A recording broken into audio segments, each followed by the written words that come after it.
Why we I had again. to start the recording again. And now I can share. Man, you try and improve something. And it You just were like, I'm doing so great. Well, some more you need to improve. Welcome to Everyone Racers, a show designed for the world of low-dollar racing and oddball car culture. It doesn't matter what kind of limit champ or lucky track dog league you run. SCCA or NASA, we won't discriminate. as long as you drive it hard and build it yourself. Join us each week for tech discussions, Tips and tricks, as well as news and notes. From the world of amateur endurance racing. And whether it's on the spot, hella sweet when we're lucky enough, and Chrissy, Chris, And I give you just the tip. we're sure you'll giggle a little and learn even less. everyone report to the paddock. This is Chris. This is Chrissy. I'm El Jefe. And I'm Mental. And we are Everyone Racers. Normally, we don't go for the easy ones, but in honor of our guest, it is a Ford episode of our podcast. It is episode 289, a continuation of the Windsor V8. The 289 would replace the 260. During its production run from 1963 to 1968, it powered majority of full-size Fords, of course, the Mustang, and some of the most famous Ford race cars. Not driving your cast iron small block? Check out the E1R bingo card. Hasn't been updated in a while. Maybe we should do that. No, we probably should. Yeah, but it's always a good time. But everybody gets excited when it's updated. So maybe we should do that. What you working on? Too. A good value? Why? Because it's free and I mean, provides entertainment. It's free entertainment. And you never know what you can win. Nothing. Yes, you win absolutely nothing. Worth it at twice the price. Sure. Okay, let's move on. What you working on? Jeff can kick us off. Sure. Many of you know what we did this weekend because many of you joined us. We met up with our extended race family to trade hugs and give toasts to our teammate Aaron Lineman, who would have been 41 years yesterday as we record this podcast. We didn't give many details last week because it was kind of fresh and the family hadn't released anything yet, but we will put a link to our teammate and friend Aaron's obituary in the show notes. We know at NOLA this weekend, he was in a lot of people's hearts because there were some collections taken. We plan on doing it again in Pittsburgh. And I just want to say thank you to the just many Lemons people who came out this weekend to help us say goodbye. It was a lot of people drove from far. A lot of people flew in. I can't say enough to thank you all. I guess hardcore award goes to Tom Pyrek, who drove out his fully caged minivan because Aaron would have wanted it that way. And that's just totally diesel. So thanks. Seriously, thank you to all who came out and helped us raise a glass or give us hugs. I know the family appreciated it and we certainly needed it. So thanks. That's what we did this weekend. I don't know what else anyone wants to add. I know, Mental, you haven't had a chance last week to talk, so let's throw it to you next. Listening to last week's show, I got a little choked up. You guys were listening on there, and it was NOLA. They actually, several teams donated things. Troy Hogan donated an in-helmet kit. Bob had a really, really nice knife, and I think he was almost the bidder of his own knife that he donated, and several other things that were donated for a silent auction, and that was all money that is going to Lemons of Love in Aaron's name. It was fantastic. Steve got up and gave a nice little presentation on that, and a lot of folks that didn't know Aaron said, made it a point to come by and say thank you. And just kind of in a bigger collection of that, I was racing with an old friend. You guys met Jerry months ago, and we all raced at Barber together. And, it was just, we were reflecting on, we're getting to a time when you're just going to start going to more funerals, and you have to start thinking about who you're going to spend your time with and what you're going to do. So it was while I wasn't there in physicalness, I was there in spirit, and a lot of other folks were as well. And it was, it reminds you of what you value in this life and where you should be putting your efforts. There you go. Why don't you tell us about the race at NOLA? I'm sorry. I didn't mean to cut you off, Chrissy. No, it always does. Yeah.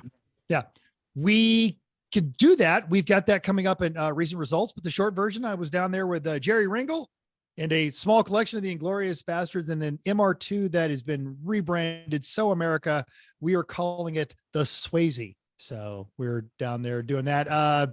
tested, or they installed a fuel cell on there, and it had some teething problems. It was a 20-gallon fuel cell, and we ended up getting 9 gallons out of it before we would fuel starve in corners. So it would actually worse than the original one. And then if you check out our Instagram, you can see what we did to the brake pads on the new Wellwood calipers by the midpoint on Sunday. So weren't really chasing a win. We were just looking to try and shake down the car as much as possible and alleviate any future problems. It was a great time, though. There you Might go. I suggest some hydromat for the future? Oh yeah. Oh yeah, absolutely. Yeah, that was like, well, yep, the hydromat's gonna have to go in. We're gonna have to pull the cell out and do that, because it really we were reduced to 45 minutes before you'd get fuel starvation. That's wonderful. All that work, all that expense, and it's worse. We've never done that. Recently. All right. Hey, it's in the things we've learned show. Uh-huh. True. Totally. All right. I guess who I'll else go gets next. something? I Yeah, was go already ahead. talking. I've been doing more aluminum welding on the beach cart. I have it. It's actually like a fully contained cart right now with sides, and the fold down sides. The hinges are welded on for those, and the mounts are all made for the front wheels and mostly for the handle to pull it around by. For those that don't know, this is a all aluminum electric powered beach cart for Chrissy's family. It is my TIG welding, learn how to TIG weld aluminum project, plus something we've been talking about building for like 15 years. So it is actually coming along fairly well. And some of my Any welds, pictures? not right now, but some of my welds, damned if they don't look pretty damn good. And some of them, not so hot, but that's okay, because the ratio is improving, and that's what matters. I'm getting a little tired of hearing the Yeah, the pulse setting on That's the welder exactly what it works sounds great. all over the house. Yeah. Hey, you bought this thing for me, and I'm making it for your parents. So. I know, but I could still complain about the sound that is going through all throughout the house. I hear there's a lot of married men who complain about that sound too. Let's keep moving on. So while Chris was welding, I helped run a fundraiser at our local library.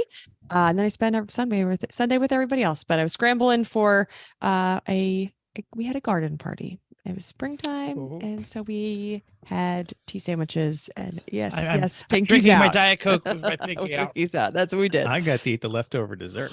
I made the most amazing high class dirt cups. For serious, I'm not even kidding. They're beautiful. Words okay. not often used together. Do you know what dirt cups are? Yes. Yeah, It's like well, crushed you up would. Oreos with worms in it. Yeah, of Mental. Oh, course. come on. Mine were Pudding.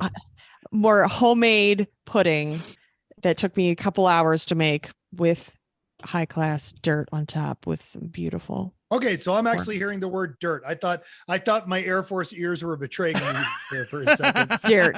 Because high class dirt, I'm thinking, oh, she's saying dare or some Da- French word that dirt. I I sometimes say things funny. No, this was there were Oreos on top or Biscoff, or depending on if it's vanilla chocolate. Anyway, I could say what is written here, but our lovely host has not said, or our lovely guest has not said anything yet. He will be authoritative and comforting. This is Sajeev. He is here. What you working on? Right now, I hate to say it, but I'm working on denial because I have 2 dead Lincoln Continentals, 1 dead Ford Thunderbird, and 1 dead Ford EXP. And you know what? Denial When is did a you get better an- place. When did you get an EXP? Oh yeah, I got an EXP. I'm so happy. That's awesome. Okay. Now, is it a no start situation in the EXP? No, it is occasionally the carburetor, the computer controlled carburetor will decide to stop giving fuel and stop, running. And so, yeah, I'm not entirely sure because, this is the joy of early 80s technology that was designed in like the mid 70s. And, there are vacuum lines and computers, and it's a weird combination between vacuum lines and computers. And it's just fun and miserable. Yeah. So, yeah. A buddy of mine had one in high school. That's how old I am. And a ballpoint like Bic pen in the carburetor throat would usually get it to start.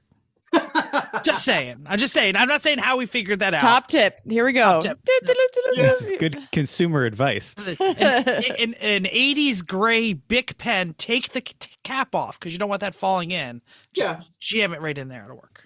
I could see that working. And anything's possible at this point. I just want to keep on driving it because people can't stop complimenting it, and a lot of people just can't understand when I correct them when they say it's a Fox Mustang, and I'm like, no, count the headlights. It has 2, not 4. So, Yeah, they're much froggier in the EXP. Anyway, this is not everyone EXP, but that is fantastic. But that's a great idea for a podcast. It kind of should be. I already know who our first guest would be. Uh-huh. Scott McMichael. Yep, pretty much. Yeah, Scott exactly. McMichael. Yeah, not me. It would be Scott. Yep. All right. Scott joined us this weekend. Give him a big hug. He was. Is it anything else in Chief before I yell into the microphone and cause everybody severe bleeding pain? Oh no, let's get the bleeding. News and notes time. Oh, get out. Look at this. Max Verstappen is whining. Oh, because he's winning, just not enough. Oh. Look, he came in second last week. His dad clearly doesn't love him unless he comes in That picture is so funny. Okay. Even though he is leading the drivers' championship, his car broke. Travis Okoski at Road and Track has a summary from Max. And now again, after 3 positive practice sessions in Jeddah, where then, of course, I have an issue in qualifying. Of course, I recovered to second, which is good. And in general, the whole feeling of the team, everyone is happy. But personally, I am not happy. I'm not even going to make I'm not even going to use his voice here. We can make fun of that later. In general, the whole feeling, I'm so sorry. Because I'm not there to be second, especially when you're working very hard and also at the factory to make sure that you arrive here in good state and basically making sure that everyone is spot on. Travis admits that Max has always been there to win titles and has proven so, but he also adds that the cars are not even finishing last year when Verstappen would be the champion and set the record for most races and win in a season. It seems like one of us predicted this on a recent episode. I mean, he's gonna win, but he's annoying and yeah. I can't defend him. Don't expect me to defend I think everybody's over him. As the Red Bull fan in the room, I'm not going to expect. Right? And then there's Checo's dad, who just seems to be legitimately overjoyed by anything that Checo does. Just great. Including So sleeping nice. with Mac's girlfriend. I'm sticking with that one. I will keep perpetrating that rumor. All right. So hey, in the Lemons wrap-up video for Barber, it's mentioned that if you're in Texas or several other locations in the South and don't have a theme, the answer is to just find a Buc-Ee's. And that's because they have everything. And actually, the first time I went to a Buc-Ee's, I was down in Florida, and I told Chrissy about it. I said, imagine a cross between Shady Maple, which is an Amish smorgasbord kind of store that we have here, and Wawa and Cracker Barrel. And that's what Buc-Ee's is. Our Texan is laughing. I was going to say, Sajeev, you're Houston, right? Yeah. Yeah. So I stand by that. I saw Buc-Ee's many years ago, and it's still, it's the place to be when you're in the middle of nowhere. That's how I like to say it. Mm-hmm. I mean, the wall of jerky is pretty amazing. Yeah. Also, when you fall in love with something and you're from the East Coast and you can never get it again, you're just like, that's a shame. Maybe I can order it Stock up on online. jerky. Ooh. Anyway, so Elizabeth Blackenstock at Jalopnik adds, hey, you can also buy your groceries, feast like a king on freshly made food, fill your closet with beaver-themed attire, and even nab furniture for your home. Now the Texas-based lifestyle chain can add a fossil named to its impressive list of services. Science at the University of Texas recently discovered an old beaver fossil tucked away in a filing cabinet. As it was lost and unnamed, it is officially known as Anchithyriomus Buc-Ee, whatever. Buc-Ee's got a fossil. If it was German, I could pronounce it. It's English stuff. It's terrible. Anyway. Do we know what this fossil is? The beaver. Because Buc-Ee's a beaver. It's Buc-Ee beaver. It's an extinct species of beaver that they forgot to name and left in a filing cabinet. That's great. Yeah. Sajeev, how close are you to the nearest Buc-Ee's right now? There's one west of me, probably a good, I'm going to say 15 miles. Not too far, actually. Not too far. It was the closest. Now it's the second closest place for me to get non-ethanol fuel. So yeah, I do enjoy the Buc-Ee's. Wait, in Texas they sell ethanol fuel? No. Think about it. Houston is the capital of oil and gas. All the oil and gas companies move here. We have this whole area called the Energy Corridor, but no, E10 everywhere except for one place within Houston city limits, and Buc-Ee's. That's the irony here. Who knew they would put corn in your gasoline in Texas? I mean, it just feels like it feels like we're un-American in the most American part of the world. I Anyway, let me give my story out here. We'll get back to you in a minute. Vegas, Miami, and Atlantic City. What do these things have in common? They don't really, but Peter They're all Holrith. pretty terrible. Yeah. Holrith at the Drive outlines a proposed $2.7 billion quote F1 style racetrack, housing, and shopping center. It will be on the site of the closed Atlantic City Municipal Airport called Bader Field. Like Master. It was unanimously approved by the city council last week. The developer DEM Enterprise claims that the residents of Atlantic City won't be disturbed by the racing because it will be mostly electric cars that will be competing there, because he's only going to sell to people who have Teslas. That's what he said. The 2.5-mile track, 1,000 housing units, and 234,000 square feet of retail and commercial space that will involve landfilling parts of the back. This doesn't sound remotely like a scam, right? Construction should take 6 to 9 years to complete, which is their words, not Mental's, as he wrote this down. A spokesperson for the developer was quoted saying the track will be from, quote, the world's foremost designer from Spain, but didn't say who that designer was. I'm going to go on a little rant here, but this is right near where I work. It's the current home to the South Jersey SCCA autocrossing, and where I most recently failed to try this lousy sport. It's a plot of land filled with mosquitoes over a marsh that is gifted to some new startup just about every other year. I looked it up, and it has been proposed by different groups in the last couple of years for building homes, building an esports arena, a private jet airport, at one point, of course, and a casino. Really, any fool who shows up to a meeting and was like, I have the greatest idea and I have a ton of investors, please give me the land. They give it to them, and then 3 years later, they give it to somebody else. So I'll believe it when I see it, but we're going to link it in the show notes because what the hell, you might as well dream with us. Yep. Fair enough. Good luck. At one point, some guy said, yeah, all right. I was going to say, at one point, some guy said he was going to build a genius factory. And when they interviewed him about it, he talked about, the kind of place where he used the racist language. He was from Georgia, where people free, white, and 21 can all get together and do things like learn how to transport people from in Star Trek. And they were like, okay, we said we were going to give it to you, but now we take it back. And they took it back. This looks like a lame track. It's an airport, so it's actually, yeah, go ahead. I mean, it's Atlantic City's pretty flat. Yeah. So we're not looking at any, I mean, not that Las Vegas is not any better, but it's pretty darn flat here. Also, I'm Las pretty sure Vegas that is better than Atlantic City in every measurable way. I mean, I don't know about The every beach is way. a little about bit better. This much better in Atlantic City. Actually, the ocean. The ocean is better in Atlantic City. Yeah. what I'll say. Right. When they say F1 style, that's clearly something the developer used, but when they talk about it, it really sounds like it's more like a club track. Mm-hmm.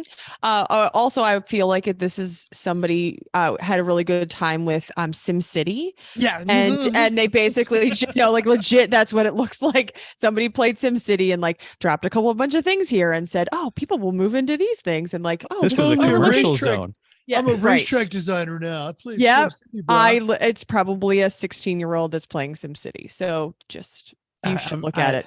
Now I have to show everybody what this looks like. Give me a moment. Let me share some screen here. 'cause Sorry, it I is know we were trying to move on, but absolutely silly. this No, one just yeah. I had really- not considered the SimCity. It's 100% accurate. I'm pretty sure somebody could turn it around and they say, let me put a little boardwalk here and a little here's some As in ocean Atlantic view City, we could say, condos. Oh, Here it comes, crime here it over comes. in this area. Oh wait, Go no, it's on, all the way police at the station. top. It's at the top. Go. The It's up top, there. top. No, it disappeared. You're on It was Action there. News. I don't You know. Yeah, I clicked on know. the wrong link, Jeff. Scroll Oh. slowly. No, scroll Wrong slow. No, it's way. there. It's there. There, Scroll. there it is. That's what I'm looking for, right there. No, you're going. Just scroll down slowly past the video. There There it is, Okay, Casey. there it is. Yeah. Oh, okay. This is the worst podcast ever. That's the worst podcast. Click on the link in the show notes. How Click in about the that? show Please do notes. that, Google thank it you. yourself. Or It's all don't because pipe it's dreams. terrible. Yeah. Move on. Oh boy. Oh. What else we got going? So, in honor of our guest and his widely known fondness for the blue oval, we present in our sponsor section this neat, lovely Ford Foci. There it is. Folky you. This 2005 Ford Focus. Obviously, it's four-wheel disc brakes. It's got a 5-point racing harness. It's got a cage, seats, brake cooling ducts, race slicks, and rain tires. The guy ran it at Road America and Blackhawk Farms in the spring. And it's got a cage. If you're going to try and lemons it, it looks a little sus. Looks like very dirt tracky kind of a cage. I would not want to have to climb out of it In a hurry? ever. So Oh no, wow, yeah, those NASCAR bars. Well, you just Oh. cut the top one off, and you'll probably Yeah. feel Yeah, it. this is like I said, definitely need a little circle tweaking. track kind of deal. You weren't Yes. actually meant to get out of that car. But at the same time, I mean, it's probably a very well built cage, and the guy's been tracking this thing for a while. It's in Wisconsin, and it is only $7,500 because you can always find a track toy and anything else you might need to go racing at racingjunk.com. And while you're there, go ahead and sign up for their pro level membership. It's only $25, which is more than half off if you use the code POD23. All right. Go there. I spend an obscene amount of time. I just moved desk, and now like the two guys in my office are like, are you looking for yet another $500 car? Because I'm always on Racing Junk looking for cool stuff. I like racingjunk.com. You're It like, makes they're- me happy. It'll make you happy too. They're not all $500. Every once in a while, we find a really cool thing and it's really a lot of money. And you're just like, that was really cool. I could buy it. Yeah, like the Wait. trailer. Which motor is this? It's an NA, right? It's a Duratec. Duratec? Yeah, Okay. there's a- Yeah. Basically the same as what's in our Mazda. Yeah. I think you'd have a good chance with a Duratec. More than like any of the turbo Fords, I think. I think that's actually a good rallycross car. You get that little cheapo lift kit on it, and boom. Ooh, Mhm. yes. Okay, Yeah, so that's Cool track starting a cage new would be good hobby. for it too. Yep. Yeah, that Think thing would that's- kill in rallycross. I bet. Bam. There you go. All right. Okay. Get yourself a killer rallycross car. Check out some other stuff. You get like early access to listings, all kinds of cool stuff. It's Racingjunk.com. worth your, Save some money. We love it's it. worth your money. It really, seriously, it's $25. I will spend that on like a bar tab. People. You can't afford not to save at that point. Right? Yeah, there it is. Upcoming races. Upcoming Pacific Northwest at the Ridge. There is 33 cars. That's very sad. Oh, One Hmm. lone BMW. yay. 2 Miatas, left. also great. 2 Hondas, no Porsches, and what Eric Root calls Stellantis All Stars, which is an Intrepid, a Jeep X19, Neon 505, and a Milano. And there's also a Daewoo, a 47 Chevy, 2 Austins, and a Paseo. That's a Having fun equal lineup. number of Daewoo's and BMWs means they're doing it correctly.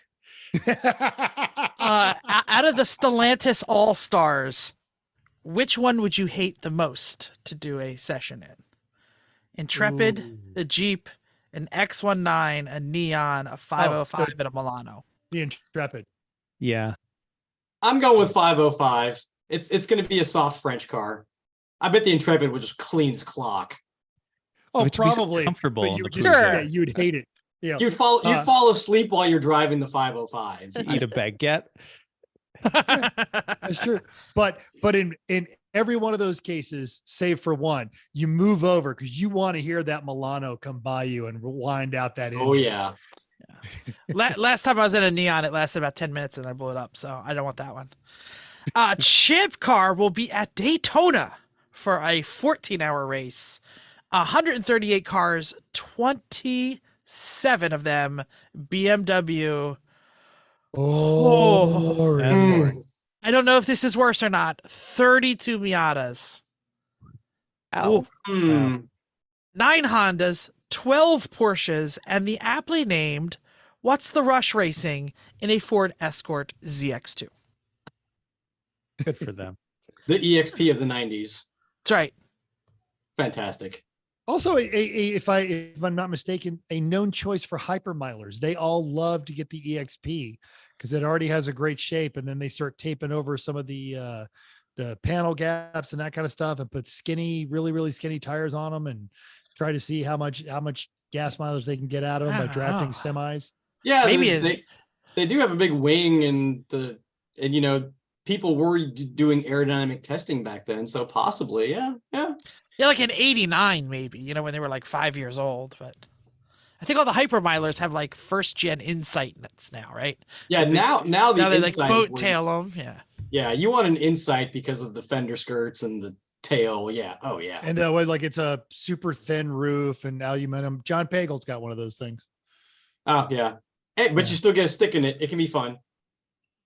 True. Yeah. K-swap it. That's right. Recent results. All right. Our guest was just judging at NOLA. Before we jump into these results, Sajeev, what was your favorite story from this weekend? Because we know that the penalty box was remarkably boring. So boring. Now that I'm not going to compliment the Lemons racers about that. I think it was more just the laws of attrition, and there was enough space between all the cars that no one was black flagging. That was nice. I don't know. Probably the most memorable moment was when Class B was handed to the Class B winner from the guy who died, from the car who died. It was a Saab 9000, like a 2004 or 5. Oh, the red balls, the 9.3, yeah. Yeah, it's a 9.3. Sorry, not 9000, 9.3. These guys were in character all the time I met them. Like even when they're talking to their friends, they were talking like Tyrone Biggums from the Chappelle Show. Like literally while I'm judging them, they're going like, y'all got some crack? Y'all got some crack? And I mean, and literally on the door, it says T Biggums and the American flag. Like that's the guy who's driving the car. And I was like, you know what? I kind of want these guys to win. And I wasn't expecting them to run away with Class B. And they were until like, I don't know, the last 25 minutes or so. And then Saab GM'd. Yeah. And so, you know, as a judge, I don't necessarily get to see what's going on the track because you usually have to be at the judging area. Next thing I know, I see a Saab going at a pretty high rate of speed, a pretty decent clip into the paddock. He was away from everyone else. So I was like, I'm not really worried about it. And he's going well over the speed limit, but he's going all over the speed limit on 3 wheels. I see a wheel and a rotor go by, and I'm like, well, I guess he's not going to win the race. And you know, I almost wanted to give him an I got screwed penalty. I'm sorry, the I got screwed award, but he decided to put his car in a trailer and leave. I'm like, well, you're not going to get it then. He must be present. But you know, I don't know how long he was driving on the track on 3 wheels and 1 rotor. But you know, that's just Lemons in a nutshell, man. I did notice on their they had a wing on the back of it, and it was red balls. They had all the and it said red ball gives you wang with 3 A's and an NG written on their wing. That was pretty funny. Yeah. They seem like nice enough guys. I feel bad for them, but apparently losing the wheel they probably just wanted to get out. Everyone else fun. knows better. No. You always come by and go, is there a reason I should stay until the Yeah. award? I've done that. Exactly. It takes us longer to pack usually than it does for the awards. So unless you go out, like if you go out on the last day, Why are you leaving? Anyway. We're bad at packing quickly, especially some parts of our team more than others. True. Anyway. All right. Anyway, so go ahead. overall, NA was onset/tetanus in a Heck boring yeah. but newly built BMW E30. So poorly done on the car, but poorly done on the Good for win them. too. That's great. I believe this is their first overall win, according to the Facebooks. It's the first overall win, and one of the Really? guys on the team, Troy Hogan. We know Troy very well. We had Troy on the show years ago Oh yeah. to talk In about two- radio in- stuff. In 2008, we built one of the first Lemons cars for Texas in Houston at the first MSR race. And if it wasn't for Troy and his Z car, who knows if I would have done anything with Lemons. And it was great. And he has not won. Well, he's won IOE and some other stuff like that, but he's never got an overall win until now. So, good things come to those who wait, maybe, or I don't know. I'm not sure what the moral of the story here is, but at least he won. The best part about winning an overall is then you can stop trying for a while. It sounds relax. great. It's Yep. really great. It's really nice when that happens. That makes sense. Yeah. You All went to right. college, Troy, didn't you? Yeah. Definitely interesting. Anyone who knows Troy knows that college with Troy would be very, very interesting. Okay, I'll keep moving on from that one then. Class B was Swampfoot in their 94 Subaru Impreza, which amazingly blew up less often than the Saab that it was leading. That's something. Class C was the Cleverly Hillbillies in their cost $130,000 when new 93 Mercedes 600 SEC. Well done. Oh. That's it for me. Chris, you Okay. can do it. Org choice was First Light Search Racing in a Miata. Coast Guard, which is a Coast Guard team who organized a flyover for the race start. That's pretty awesome. It really was. Yeah. Judges went to Escape Velocity Racing, celebrating their 10th anniversary and their 64 Dart. And I Got Screwed went to Red Balls in a 08 Saab 93. Or at least that was on the website. Who'd you guys end up giving it to? Oh, maybe we did. I was doing the other ones, and I did the IOE and a few of the other ones. So yeah, maybe they did stick around. Good for them. Who knows? Heroic Fix was the previewed 76 Mofoco Pac-Man Focus. I we hate saw to be this. rude. Yeah. So he came by and saw, and we saw the Focus. What we didn't see until I was at the track, they all had shirts with the different ghost on them. And when they turned very their good. backs, all of them were blue. Oh, Nice. that's That is- fun. That's Nice. good. Oh, Yeah. I like that. Yeah, It was a attention to great thing. detail. That's So, nice. so I actually almost shared this picture on the podcast like 3 weeks ago because I didn't know it wasn't supposed to be shared. And then you're like, don't share, don't. So we did see this early and have some discussions about, do you play like the regular Pac-Man song out of the speakers from the video game, or do you play like Pac-Man Fever, or I don't know. Yeah, nothing but That was pretty Anyway, the regional trophy, the 4 Speeds of Darrell Memorial highest finisher equipped with a Doug Nash 4.3 transmission trophy. Chris and Chrissy, don't you have a Doug Nash 4.3? We sure do. Went to FSU Racing in an 84 Vet. I They try to had forget that I have that. More than one with a Doug Nash No, 4.3? I just think this is the best any of them have ever Oh, done. have ever done ever. Okay, I'll get They're that. terrible. Yeah. IOE was the awesome Purolator, the Urinator, a 75 Mercury Montego, who also took home Road Mangler. eBay Halloween Meets Gasoline Trophy was the LS10 Racing and their great Mardi Gras theme, complete with a parade and a jambalaya in the potluck on Saturday. They had It a was dance delish. indicator. Yeah, it was fantastic. Oh yeah. Great. I was waiting for you, Chrissy. No, you do it. Listener feedback time. On the YouTubes, Michael K said, the bearing packer that hooks to your grease gun is a game changer for those of us that are constantly using a grease gun. Like he said, he's a tractor runner. Despite Jeff's comments, the Lyle 65 250 and cheaper than the 34 550 hand packer work just as well. Bonus, it means your gun is loaded with the same grease as the bearing for the 1 to 4 pumps in the bearing buddy between each race, in addition to the yearly real inspection and packing. Great. Oh, okay. He added, best thing I ever did is carry 2 spare mounted tires. Most expensive tire you'll ever buy is a trailer tire on Sunday with a 600-mile tow home facing you and a lost tire. You lost the tire the prior day. Tire, prior, lots of things in there. Sorry. That's a heck of a tongue twister. The Stankinator said, save one or a few of those Aaron stickers for me, please. I loved iRacing with him and really wanted to meet him at the track. I'm sure he was even more fun in person. That he was. Yeah. And Al Jones inspired an IG post with, quote, I'm terribly disappointed that Mental was unavailable for the trailer episode.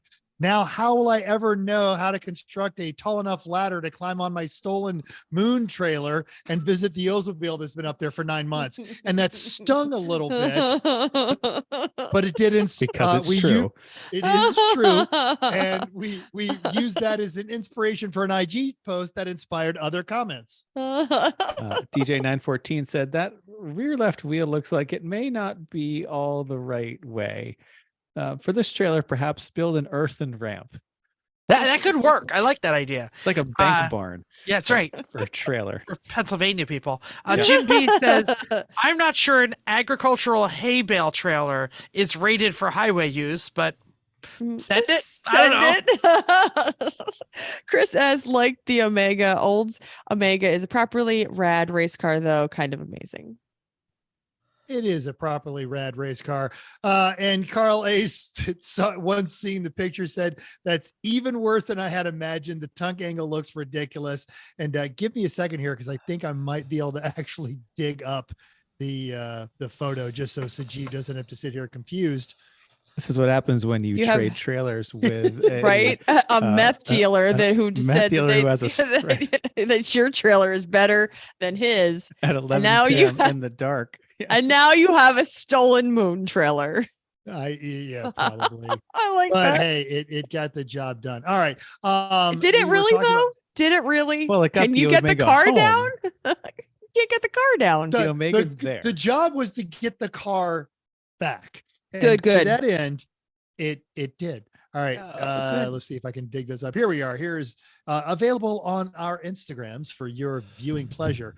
The F-150 that is in there, Sajeev. I don't know if you can see that, but that's it's Corey Dickman's old Omega that I bought. Oh yeah. And I ended up with this trailer literally the night before I went to go get it, and you can see that it's like even with the top of the bed. Stolen moon trailer. Yeah. Now you can't get the car off. Now we don't know that it's stolen. Oh no, but it's funnier to say sure that it's the story goes well with the car. There is no less ownership paperwork on that trailer than there was for the other one. Yeah, but at least we knew the other one was full of jank. Of history. Full of jank. Well, this but it one was look any legal-ish.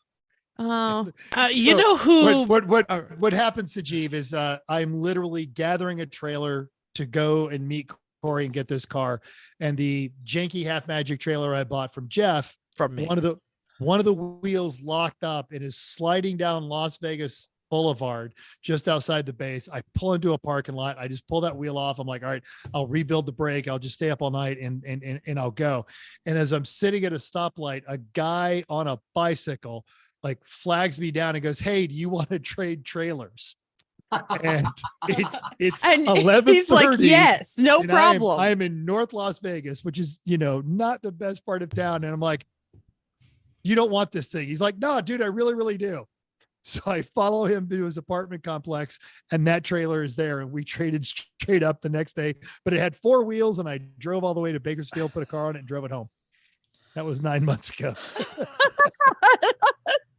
Steve is just shaking his head like, yeah, it's stolen from a meth guy. It's cool. Different time. We got to show you the pictures of getting that trailer on, or getting that car onto that trailer, because it was sketch.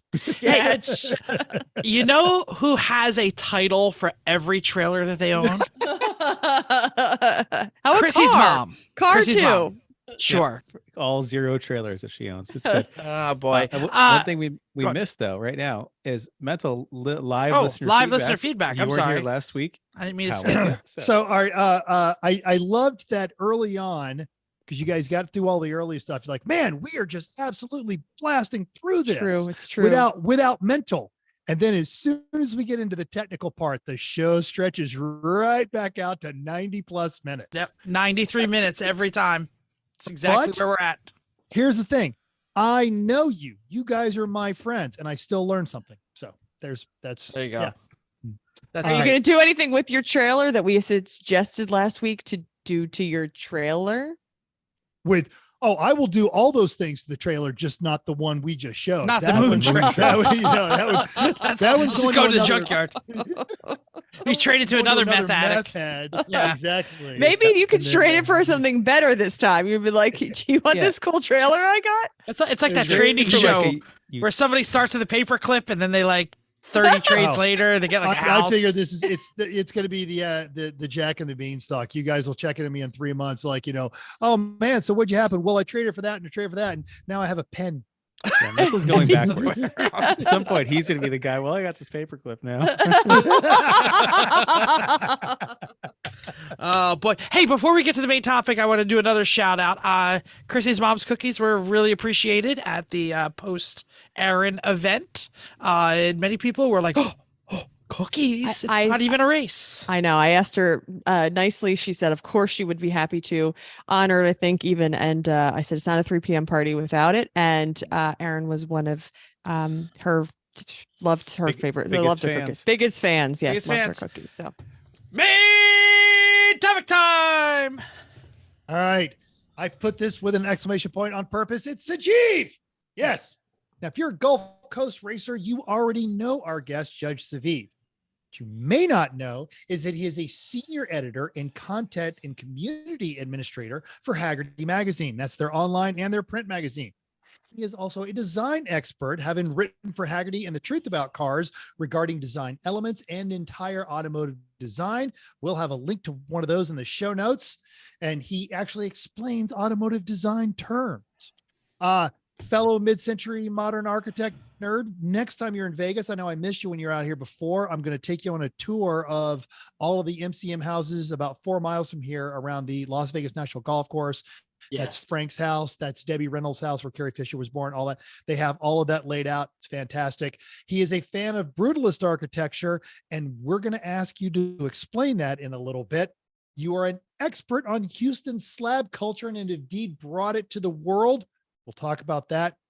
Anyone who's known you, including all of your Texas friends, consider you a true son of the Republic. You love Houston.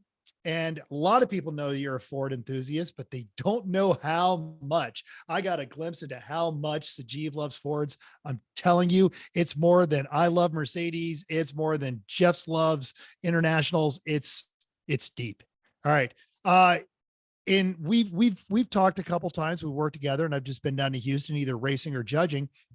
And you were kind of an unintentional pioneer in effective online marketing for a family of dealerships down there, like not just, web pages, but actually e-commerce and getting them to actually sell. And you were doing like one of the first people to, here's how you make money with the internet. What do you see? You play drums. You and Jack had a great, was it a contest on Haggerty where you guys could rent a hot rod Lincoln? Yeah. And What else am I missing? you if just if wrote I, his could, if I obituary. could if I Yeah, could really. if I could sell myself for what you hyped me up for, I'd be a very rich man. That's all I can say, man. That was I'm blushing. That is amazing. Mental, like many freelance writers, gets paid by the word. Yeah. Mental don't write no more. Sorry. That is true. I don't know if the Mental truth is get in a the way s- of a good story. Yeah. Mental is a sellout government contractor. There you go. I was hoping you were going to introduce him with his last name because Sajeev's last name and Josh's best friend's last name is the same. Oh, Are we keeping it hidden, Mr. Mehta? Oh, go for it. Oh, there you go. Here it is on screen. I didn't know if I was supposed to let the cat out of the bag or not, but yeah. Yeah. Yeah. And it's interesting. Her father is a big muckety muck engineer who works for Rowan University, who designs roadways. He's a civil engineer, and he has a machine that like scrubs asphalt to make it better. Wow. I don't know. Yeah. Okay, well, we're here to talk about I'm Steve. sorry. I'm sorry. Did Go on. Mental forget anything with your soliloquy up there? No. I just want to make the joke to Jeff that, like most people who talk about Indian people around me, they're always talking about engineers and doctors, and they're not talking about me. And Well played. He's a college professor, so it's just the same, right? I just feel like I'm at any family gathering. Thank you so much for making me feel at home. He's married to a doctor. Yeah, are you the doctor? No, I'm not the doctor. That's my brother. I'm sorry. Yeah, and in your family, oh yes, he's the one who's not a doctor and an engineer. And in Texas, they're all like, "Oh my God, he's like the most Texas guy ever. Drives a Ranger and he plays drums. It's awesome." I remember when me and Eric were getting booed because Eric is, of course, a White Sox fan, and I said something about the Braves, and Fi was like, "All right, look, here's someone who actually roots for the Astros," and yeah. Oh boy, Chrissy, save us with a question. Sure, I'm happy to. I'm just waiting until this so far off the rails. Till this whole thing stops here. Okay, tell me about brutalist architecture. I'm trying to follow. What does it have to do with cars and car design? Let's start there. So I guess I'm really lucky that Haggerty let me basically go on a sabbatical, like a real college professor who could be an engineer, like someone who's named Mehta. Sort of kind of like that. I basically got to drive the new Hyundai Ioniq 5, which is a very square, boxy, kind of 8-bit Minecraft looking car. And because I had this idea that I could take it to a town that's like an architectural mecca and compare the two. And that was a very stressful couple of weeks or months or whatever it took, however it took to make that article. But a lot of good positive things from it. So apparently I know how to put architecture in terms of cars. The Hyundai made it very easy because it's literally littered with architectural influences everywhere. That's the backstory of this. So brutalist architecture, it's actually great for car people because if you like parking garages, you probably love brutalist architecture. Because it's basically pouring concrete into whatever shape you want, and then you make it into something, be it components like a big bricks or small bricks, or literally pouring some crazy shapes out of nowhere.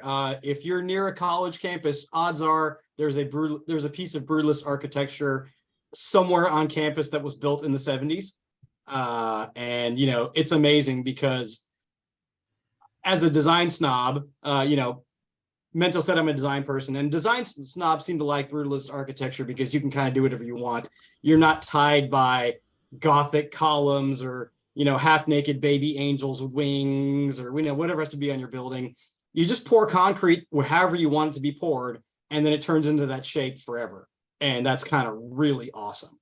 And we were talking about this before everyone joined on here. I think Chris was subject to this. Jeff is going to appreciate this, but Sajeev actually had a brutalist architecture dad joke. So I apologize, it's bad podcasting, but it's excellent YouTubing.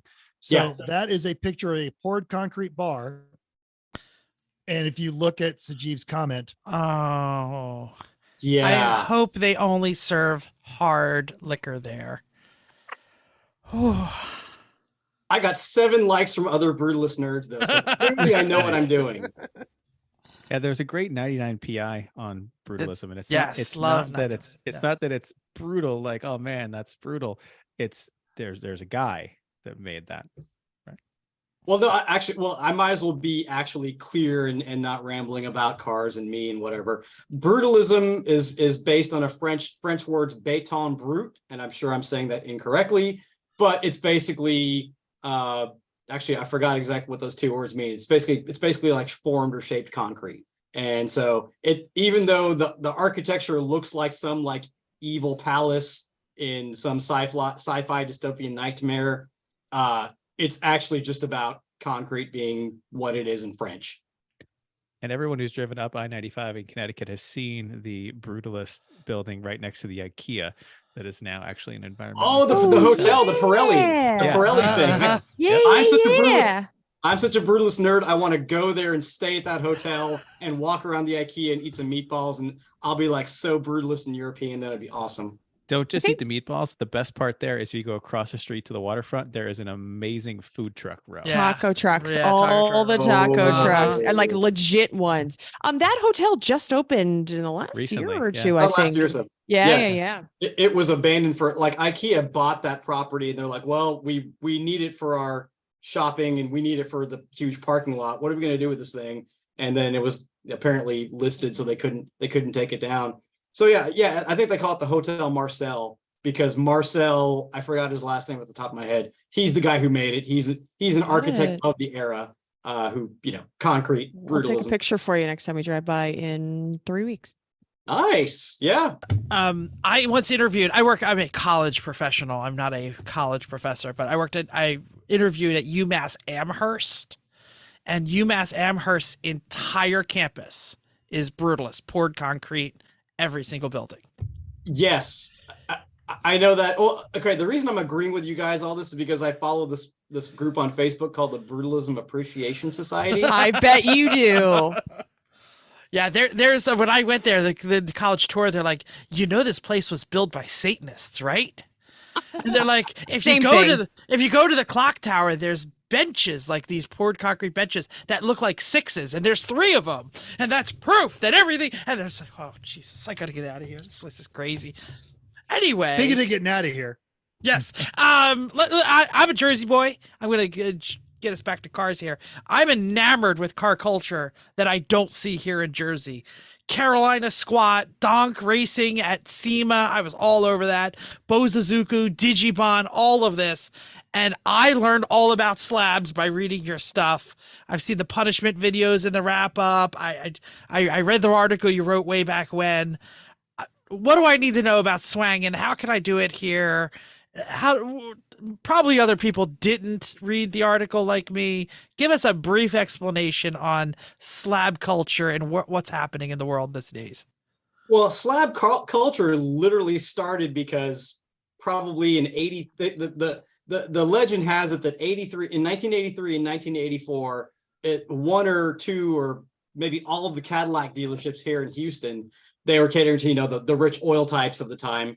They would outfit their Eldorados and Sevilles or whatever, mostly just Eldorados, because personal luxury car. They would ditch the fake wire wheels because that's what a lot of them were, and they'd add real Kragar like spokes. wheels. Yeah. I can't remember exactly what the name they're called. There's some spoke something. And of course, you have to have Vogue tires with that because this is a Cadillac dealer, because that's what you do. And it turned into a thing with, I can't say I'm part of the slab culture from back in the day because I grew up in a neighborhood that was tangentially connected to it. So even though I've seen it, I can't like take any credit. I can't take any credit for me being there. But it's basically the people who could afford them back in the 90s. They would take them off these old Cadillacs and they'd put them on whatever with adapters and spacers and whatever. And it turned into a serious cultural thing for parts of Houston that I didn't grow up in.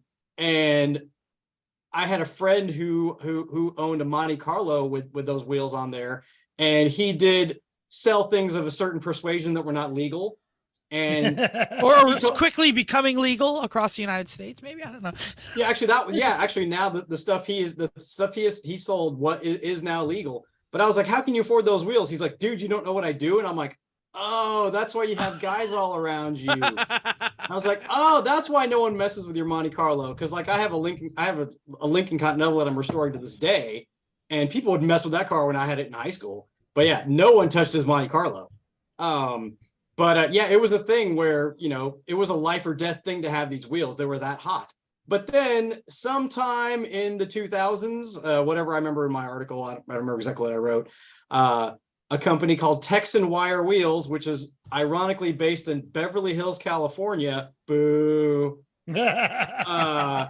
They've contracted with someone in California to reproduce those Kragar wheels. There's an 84 wheel from 1984. Apparently the spokes kind of go down in a V. The 83, they kind of go down in an H. Yeah, and that's those are my two new friends that I met thanks to the Haggerty article. And I think both of those have 84s on them, the way the wheels pinch, the way the spokes pinch inward. Yeah, that's a very nice guy who let me into the community, even though he had no reason to. It was really cool of him.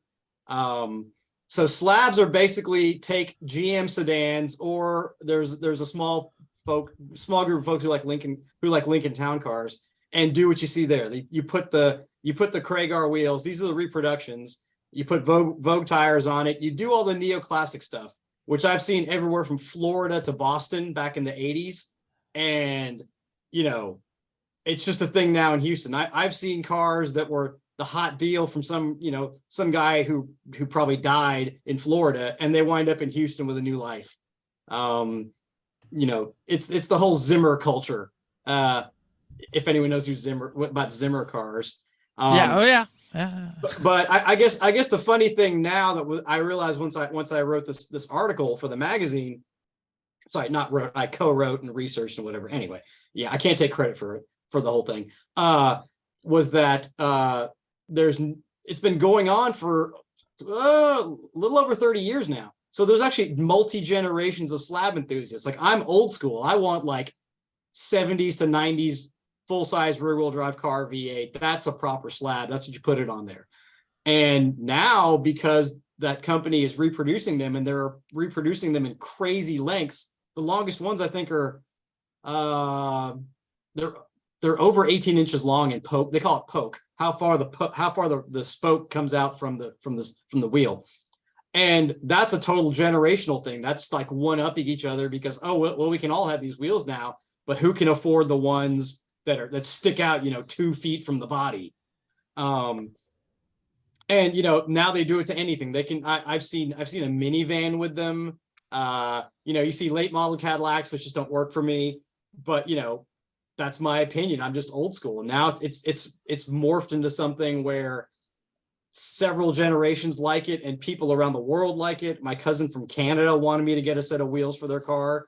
I've seen it in Japan. There's at least one Japanese town car slab, and it's pretty wicked. I gotta say, I love it. So yeah, I love the culture. There's a whole music scene around it. It's unique to Houston. It makes the town more unique. I like the music. I love the cars, and I had to make it into Lemons penalties, because when in Rome, you penalize as the Romans do. I think part of that, though, it kind of backfired, because I know at least one team was so happy that they got to do it. It was the Breaking Bad guys on their BMW. Yeah. And he's like, "Oh man, I've been wanting to do this all weekend. I'm so happy." And they were zip tying their wire wheels onto there, and they had like you make them put a screen in the trunk and go swanging through the paddock. Yeah, swanging is like swerving, right? It's like, is that like a thing? It's like choreographed ballet swerving. It's like 2 sine waves going back and forth down the road. Oh, it's 2. I didn't realize it was 2 of them. Well, like that there was a coordinated. Yeah. It's okay. Like, I mean, like in Oakland, where it started in Oakland with the street takeovers, they'll do swanging takeovers where they'll shut down a road, and you'll see like 5 to 10 of these guys doing that, and it is just awesome. It is just so awesome. So yeah, that is slab culture, and it's it all started from the pimp ride cars from like Superfly back in the day, and man, it's turned into a phenomenon, and I love it. Fantastic. Right. I noticed in the article that there's now like a disclaimer that I guess some Karens and Troys got mad that you weren't like, Yeah, I've actually writing to the dominant culture. Is that a good enough way to say it? Yeah, that's a very politically correct, smooth way to say it. But yeah, we took a fair bit of blowback for that, because especially at Haggerty, Haggerty is known to cater to certain classic car marks. Oh, old white man. It's okay. You can say it. No, we got to be nice, because they write his paychecks, man. Oh, I'm sorry. Dominant culture. We'll go back to that. Yeah. Yeah, and I mean, I love the dominant culture, but the problem is I love every culture and I want to talk about every culture. I want to talk about the Hispanic kids now who take regular cab GMC Chevy trucks and slam them and do all those cool things to them because that they're called the tecuaches. The tecuaches are super cool. No, I'm excited to learn about this one. I was wondering what that was called because those are all over Las Vegas. They want short cabs, short beds. They put the biggest wheels they can on them, and they open up the exoust. Yeah, it's awesome. Basically, it's basically a stock fight. Yeah, so this is a little bit of swanging, and it used to be the colors designated different parts of Houston, but I think we've gotten over that, and we all like each other now, so it's not a big deal. But yeah. And so that most of them will congregate around McGregor Park, which is near the University of Houston, which is where I went to, and I still mentor there. So it's all, everything always comes full circle. It's really cool. But yeah, we got a little bit of heat for that, and people actually complained way above our heads and said things that I'm glad I didn't hear what they said. But that's the world we live in. The world isn't fair and equal for everyone sometimes. But the more we talk about the way different people enjoy cars, I think the better the world is.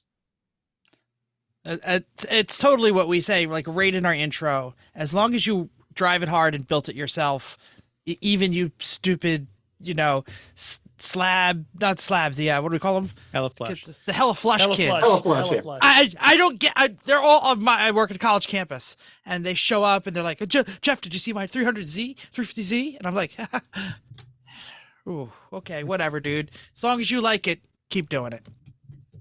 That's the way it should be. I wish everyone thought that way. Yeah. So all right, yeah, I want to hear more later. We don't need to do it today about those kids with the regular cab pickups. Yeah. But I want to hear more. I gotta about write that down. Yeah. Cool Fords though, because you are a Ford guy. You've got your Continental Valentino, but I know from Mental telling me the story about visiting a certain warehouse with you that there's a whole lot more other cool Fords around your life. Tell us a bit about those. Yeah, so it's basically stuff that me and my brother wanted ever since we were kids. And so now that I can work on cars and I know a little bit, and my brother, now that he's a doctor, he can actually afford to, bankroll some of these little things that we do here and there. I mean, it's not like it's that much money to buy Fords and Buicks and things from the 80s, but we just do it. So yeah, like I remember Mental actually really lost it when he saw one of the cars. I have a 1980 Buick Century Limited. And then I pointed to the hood, and my God, the look on that guy's face, because he apparently, he, just like me, had never seen until this car, the Buick Century Turbo with the 3.8 liter turbo, like the Regal of the era. It is basically, Nice. It's a Grand National engine from the factory in a 4-door. Oh, Excellent. Now, I do have to caveat, it's not that cool because it's the Malaise era, it's an 80 model, so it has carburation. So, not like Grand National cool, but Or the T-type, of the era. Yeah. the blow-through carburetors, they always worked. Yeah. That was a great idea. But that engine in 1980 was stout and was very threatening to a lot of things that did not realize it should be threatened by it. Yeah, absolutely. That motor turned into something special, but that isn't why I bought this car. The only benefit to having a turbo in the 1980 Century is that, the 1980 Century had like 110 horsepower and it ran out of breath really quickly because Malaise era.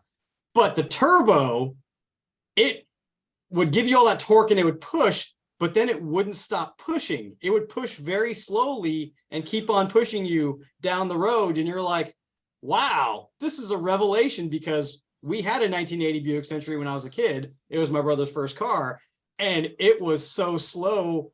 The only way to make it do anything was to neutral drop it. And so, we've never driven those cars before. Yeah. It's amazing how we've progressed from the late 70s technology of fuel of saving fuel and saving and lowering emissions to what we can do now. But yeah, we tried lots of things, and the Buick Turbo was one of those. And I love this antiquated, terrible technology because it just shows how far we've come. Let me try my Tyrone Biggins. You got any of those Mercors? How about I do you one better? I imported a Ford Sierra from the UK. Oh, I'm jealous now. Yeah. So one of my Air Force buddies who has a tangential connection to mental, I think, if I remember correctly, Mike Solo.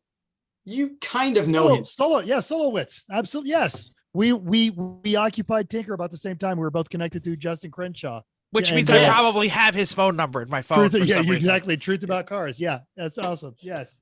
Yeah, that was the connection. Yeah. So one day I was at my job doing the digital marketing thing that Mental was talking about, trying to figure out how to sell cars on social media, basically, or sell a dealership brand or whatever, however you want to say on social media. And so Mike pops up in my chat on Facebook and he's like, look what I found. And I'm like, oh, wow, it's a Ford Sierra. It's the luxury model called the Ghia because I'm a man of taste and class. I don't know what that is. I am a man of taste and class. It was dark brown with brown velour. And I was like, how did you find this perfect car for me? He was like, guess what? I get to ship two cars back from Germany when I get back home. I can't remember exactly what he said now, but it was basically like, when you sending me the check, I've reserved one spot for this car and you. And I'm like, don't do this to me. But yeah, he did. And I just had to have it. So yeah. And now I have between a Thunderbird Turbo and a Mercor parts car, I am putting together everything to make it a turbocharged 4-wheel disc brake, 5-speed manual, blah, blah, blah, blah, blah. Basically a pretty badass Mercor in a brown Sierra. All of our ex-ratty listeners are fanning themselves. We've all got a case of the vapors right now. Yeah, it was funny at the NOLA race. There was a turbo 2.3 Mustang there, and so I started giving them all the things they can do to cheat. And first thing was like, "Why are you telling me this? Is this a trap? You're a judge?"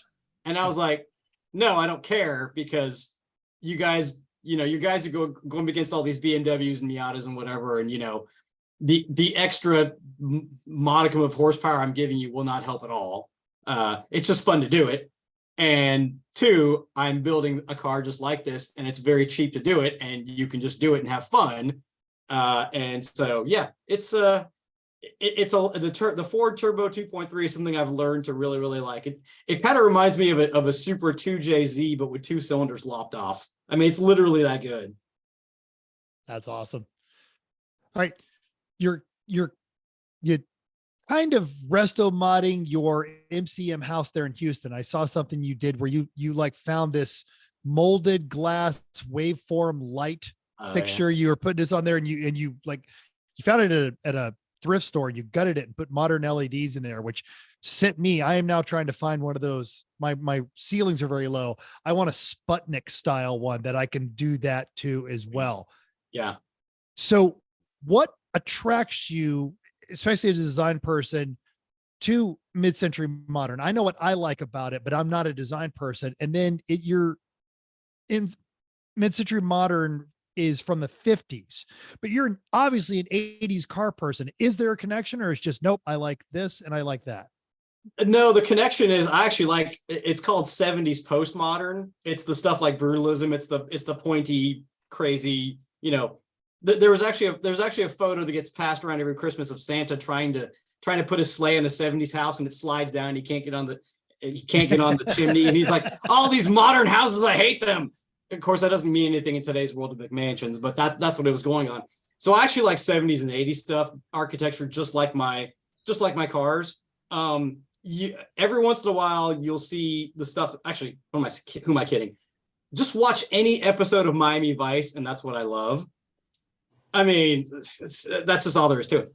But I'm also a pragmatic man to a certain extent. I wanted to live in a certain neighborhood. I wanted to, be a certain distance from my house or from my parents or from whatever. I like being 10 minutes away from downtown Houston. So this neighborhood was the best, and houses were built in the 50s and 60s. And at the time I could afford them because, they haven't spiked in value like they have now. So yeah, I pulled the trigger on this house. I was like, it's modern. If anything, I've made it a little 70s because I've kind of gone heavy on the dark brown, and I'm pretty proud of what I've done.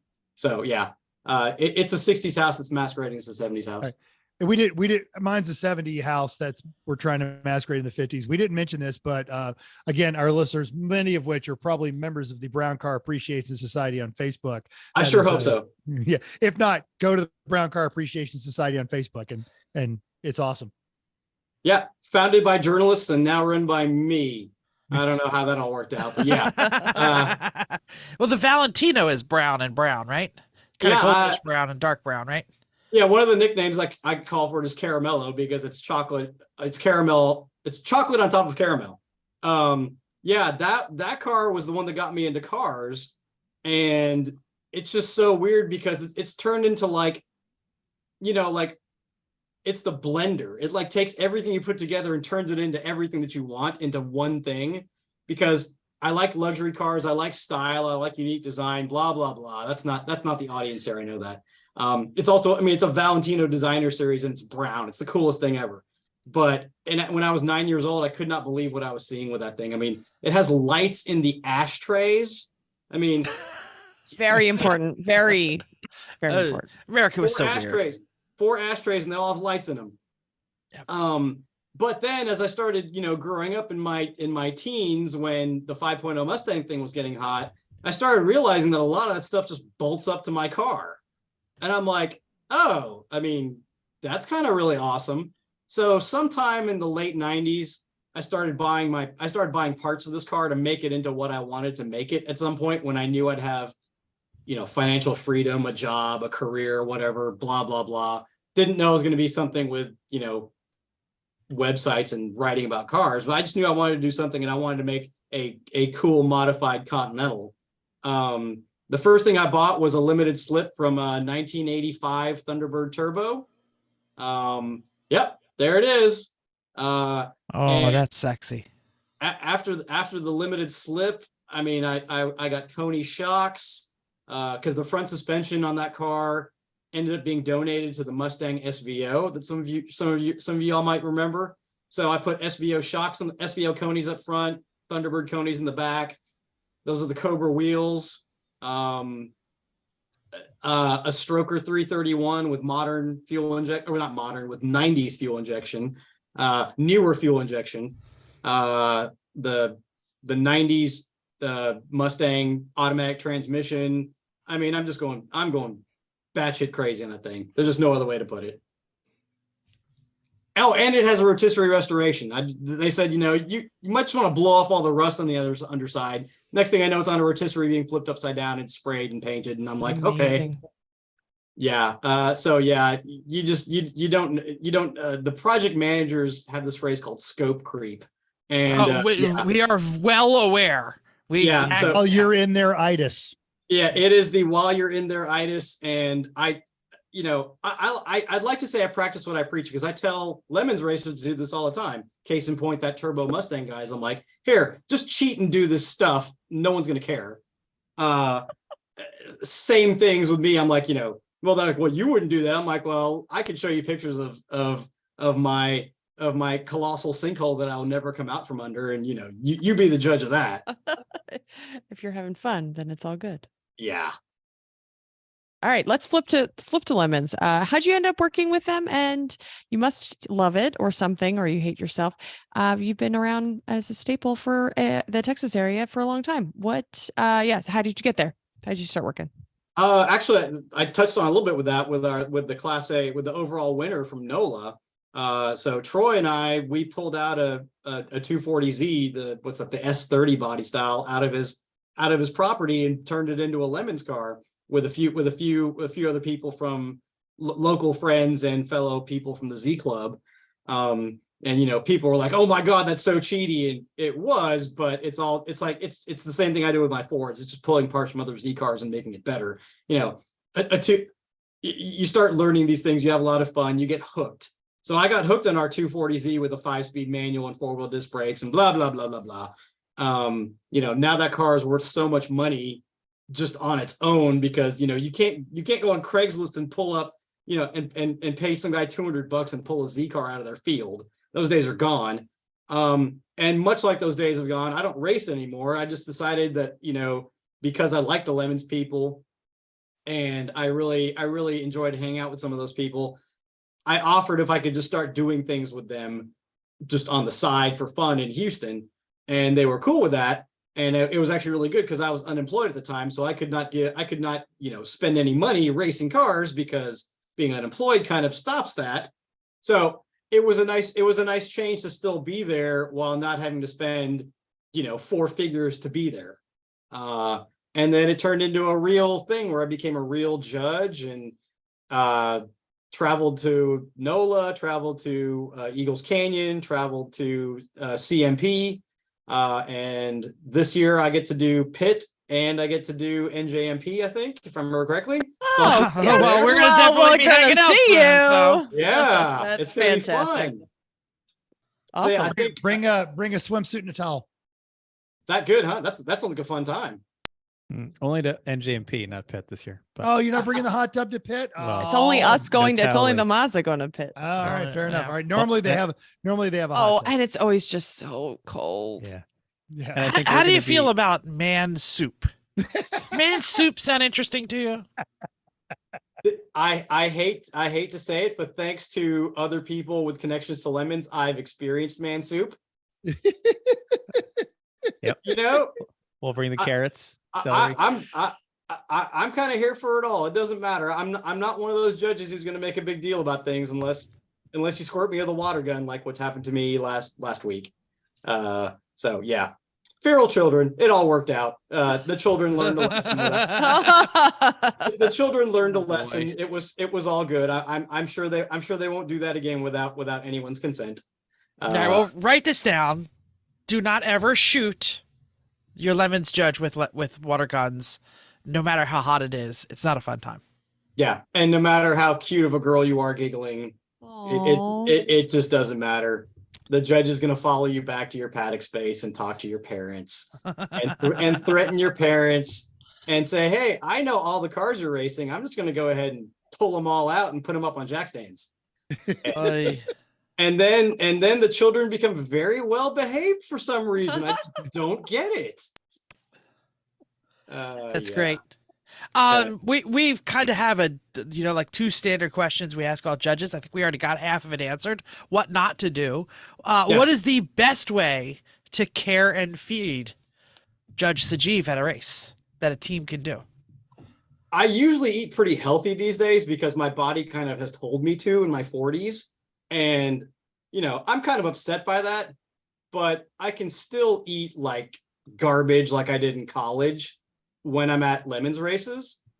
So that's kind of nice. So I do enjoy lots of things with sugar and carbs and processed this and that, artificial nacho cheese flavor, all those things that are just not so good for you when your body tells you to stop eating them.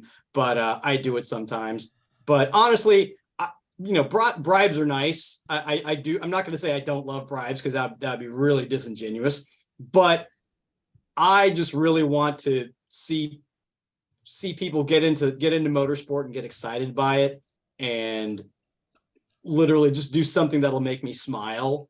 If you do a good theme on your race car, great. If you come up in a costume, great. A long time ago, I had a belly dancer bribe, and that was actually really, really awesome. I'm sure there's a video of it somewhere. It probably hasn't made it onto YouTube, but yeah, when a judge gets a belly dancer bribe, that's actually pretty awesome. So for me, it's just be creative. You don't need to feed my need for sugars and carbs and highly processed foods. Make it your own. Really enjoy it, because that's why there's real racing and there's lemon racing, right? The old saying.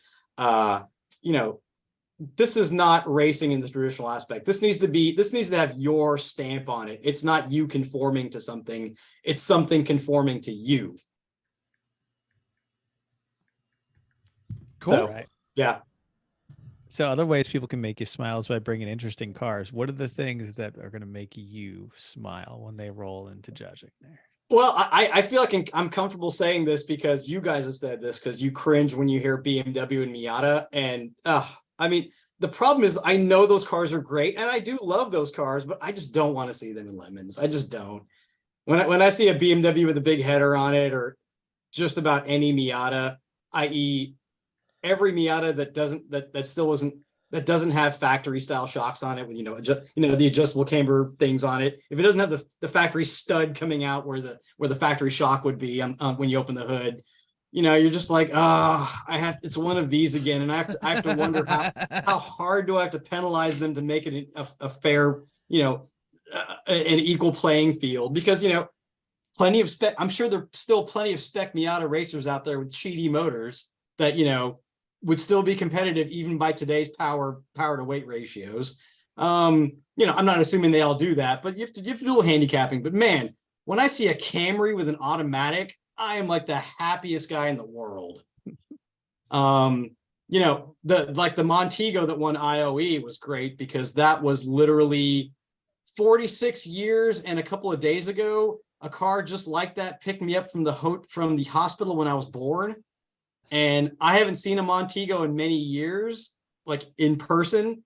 And so that gave me so much joy.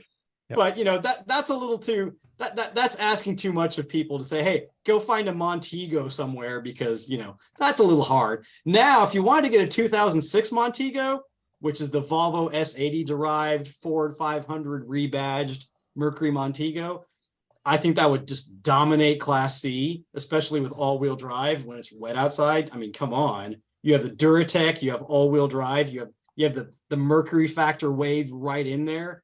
That I'd love to see. And we've only had one Montego in lemons, and one is not enough. Let's just put it that way. All right. That is excellent. Yeah. Excellent. All right. You talked about you're now getting out. You're going to other races. You're going to Pitt. You're going to love Pitt, by the way. Yes. You haven't experienced the legitimate League of Nigerian the League of Legitimate Nigerian Businessmen. Prepare yourself. But you're also going to love those guys. You talk about people that get excited. Where do you want to go? What race interests you? If you don't race anymore, so if someone like, all right, well, hey, Sajeev, come hang out with us and eat, and we'll either let you drive the car or you can help out in the pits or something. And this doesn't have to be a lemons race. This could be any race on the planet. There you go. That's a good one. That's good. Yeah. I was thinking lemons first, and one of these days I need to make it to Barber, and so that's probably like the track of tracks for me. I don't know. I mean, I've been to get there early. Get there like a day early, because you'll be too busy to see everything. I would love to have an RV and catered food every day, just like doing nothing just at Barber. That would be amazing.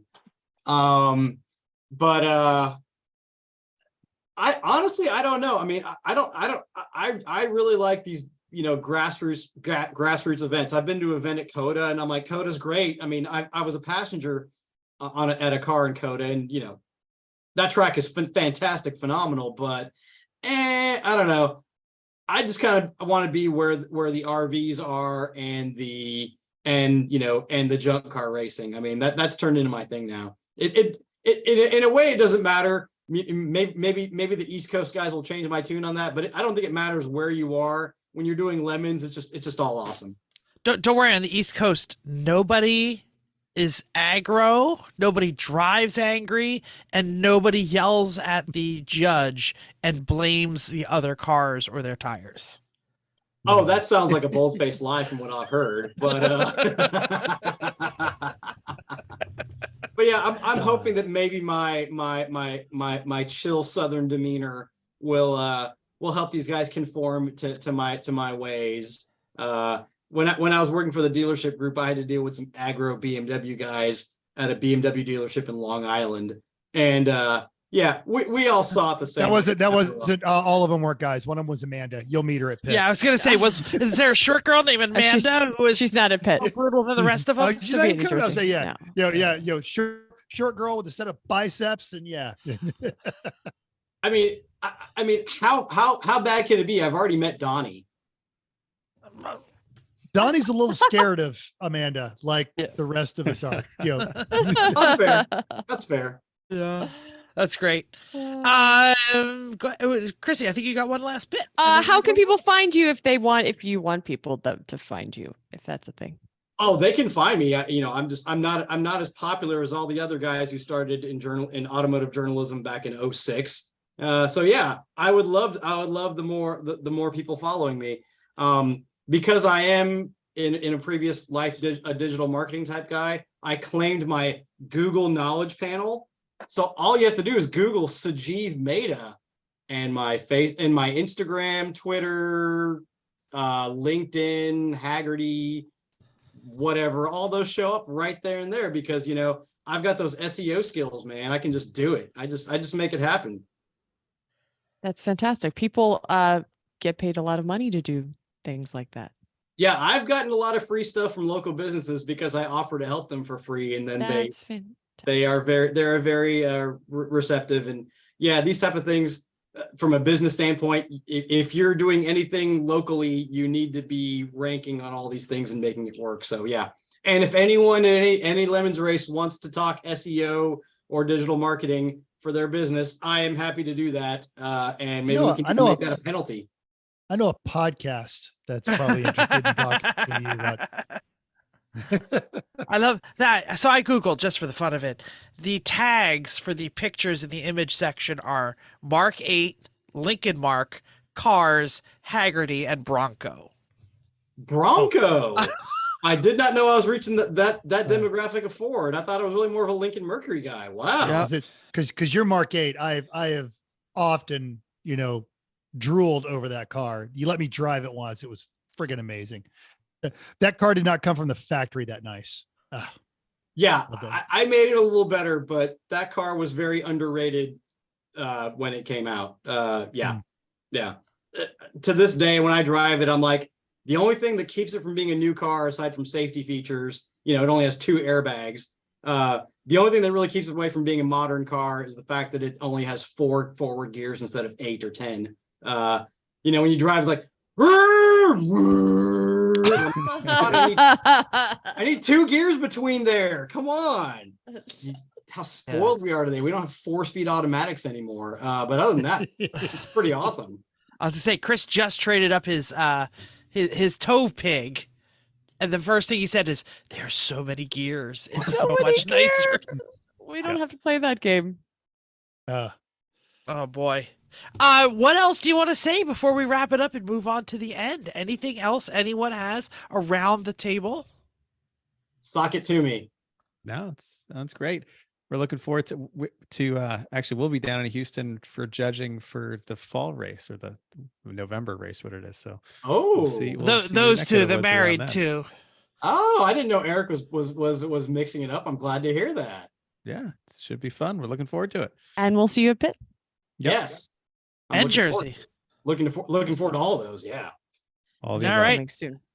Well, I believe, although we all want Chrissy to give us just the tip, that's not going to happen tonight. Unless you got a tip. Okay. Yeah. We have I've got plenty of them. Oh, sorry. We got it on the spot with Mental. All right. So I've known Sajeev. You guys are actually going to get to see him. Now I'm jealous because you're going to see him at Pitt and at Houston. Knowing that, and he said he expressed an interest in Barber. What's a race he needs to go to as a judge? Just one of those cultural experiences. And well, not Barber, because that's already mentioned. I'll say the Ridge, because it's in such a lovely place and it's a beautiful track. It's a great track to drive. I really enjoyed our trip out there. That was nice. The problem is that if he's going to go and not drive, there's only 33 cars, which means it's probably going to be, and everybody's like really nice up there. So it's probably going to be really boring to judge. So he can do some,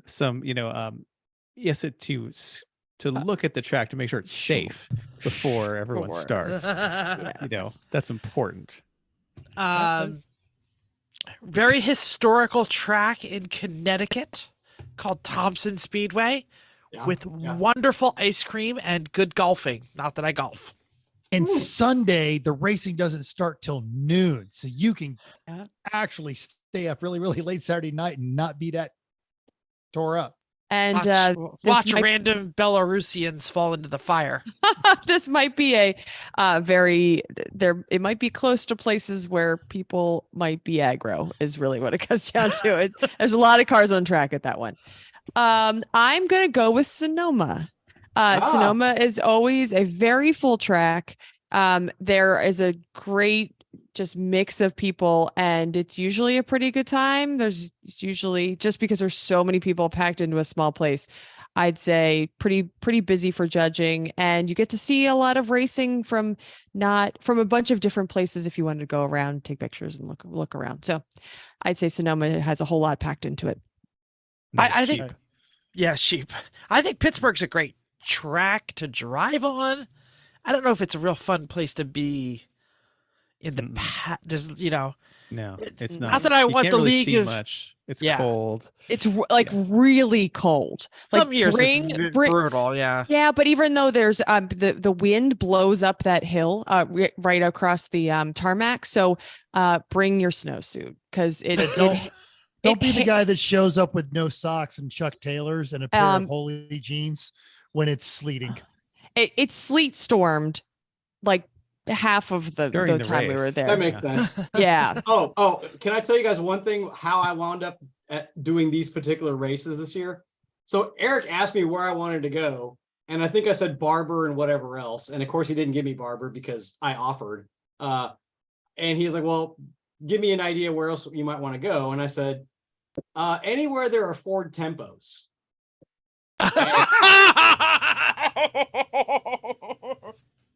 Fantastic. Those are our friends. Oh, and they are dancing right now. So yeah, shout out to Cheese Bolt. I'm hoping I get to see them. They are listeners. You just did shout out to them.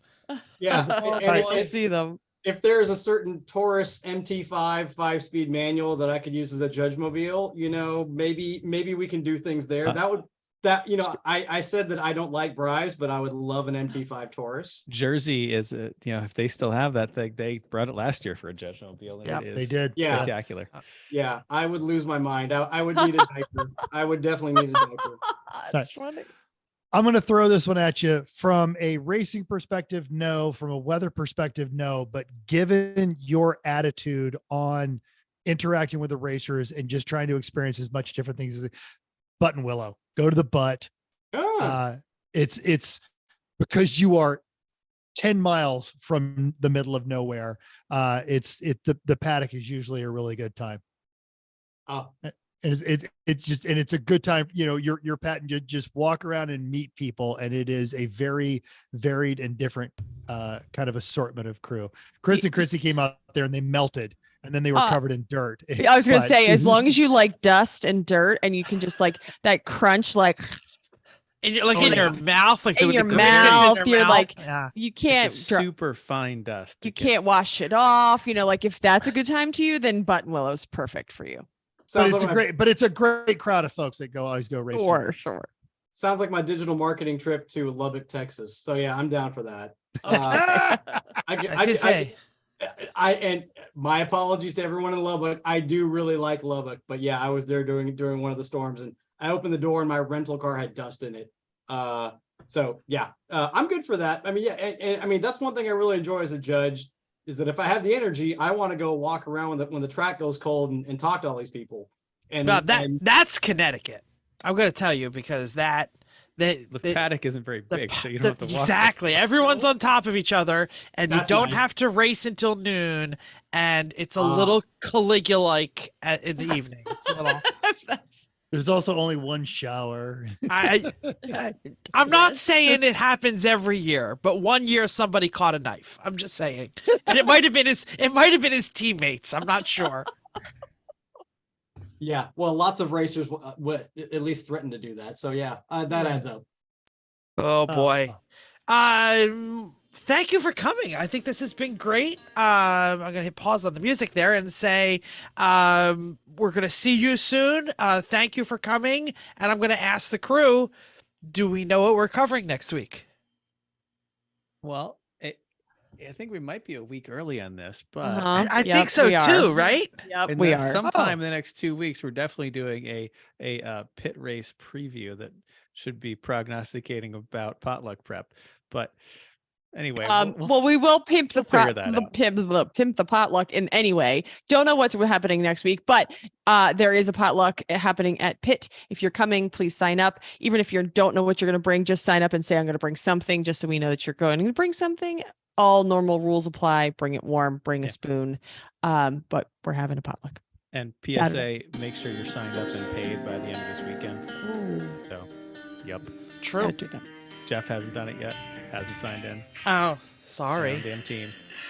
Even though I sent you an invite. You did? Yep. I'll have to look at that. Well, thank you, Sajeev, for coming here. Thank you, all of us, for listening. Cheese Bolt, I hope you're listening. We also hope everyone enjoyed this week's edition of Everyone Racers. We'll hope you'll join us in the world of driving, racing, and building, because everyone can be a racer, even you. If you enjoyed this podcast, subscribe, caress the like button, the thumbs up, the talk to us down there in the doodly-doo. Send us an email, whatever you can do. You can hit us up on the Facebook page, Everyone Racers, or email us at everyone.racers@gmail.com. You can text mental 484-243-0455, Instagram, Twitter, YouTube, Facebook, even on Reddit, /E1R. Thanks again, and until next week, keep the shiny side up. Unless you got them swangers, then it's shiny on all the sides. I don't know. Everywhere. Everywhere. Keep the wheels down, everybody.